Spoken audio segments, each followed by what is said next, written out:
KPHP కాలనీలో అర్ధరాత్రి చెత్త సేకరించి ఇరు వర్గాల కార్మికులు గొడవపడ్డారు. చెత్త సేకరించే కాలనీల విషయంలో ఒకరిపై ఒకరు కర్రలతో దాడి చేసుకున్నారు. ఈ దాడిలో తలకు తీవ్ర గాయమై నెట్టెమ్మల్లో అనే వ్యక్తి మృతి చెందాడు. మరో ముగ్గురు తీవ్రంగా గాయపడ్డా మరో ముగ్గురిని హాస్పిటల్కి తరలించారు. ఈ ఘటనపై కేసు నమోదు చేసుకున్న పోలీసులు దర్యాప్తు చేస్తున్నారు.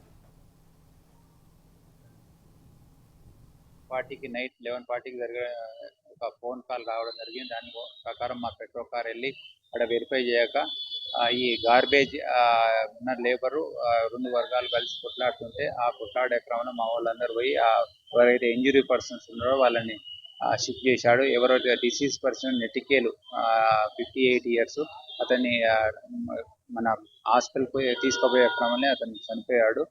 అదేవిధంగా ఇది మేము ఇన్వెస్టిగేషన్లో మేము చేస్తున్న క్రమంలో మాకు బేసిక్గా తెలిసింది ఏంటంటే ఈ గార్బేజ్ కలెక్షన్లో ఒక్కొక్కరికి ఒక కాలనీస్ అవి ఉంటాయి. ఫేజ్ 9 సర్దార్ పటేల్ నగర్ కాలనీస్ ఉన్నాయి. ఆ కాలనీలో మేము కూడా గార్బేజ్ కలెక్షన్ చేస్తామని రాజు వాళ్ళ బామ్మడిది ఒక 6 members కలిసి అవన్నీ ఎవరైతే ఇటికలు తర్వాత వాళ్ళ పిల్లలు నాయుడు తర్వాత ఇంకో వాళ్ళ బాబు ఇద్దరు కలెక్షన్ చేస్తుంటే అందులో భాగంగానే మాకు కూడా కలెక్షన్స్ అక్కడ పైసలు ఎక్కువ సంపాదిస్తున్న క్రమంలోనే మాకు కూడా ఆ ఏరియా ఇవ్వాలని చెప్పే క్రమంలో వీళ్ళ మీద దాడి చేయడం జరిగింది.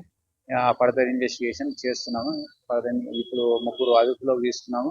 రిమైనింగ్ ఒక 3 members ఇన్వెస్టిగేషన్ అండర్ ప్రాసెస్.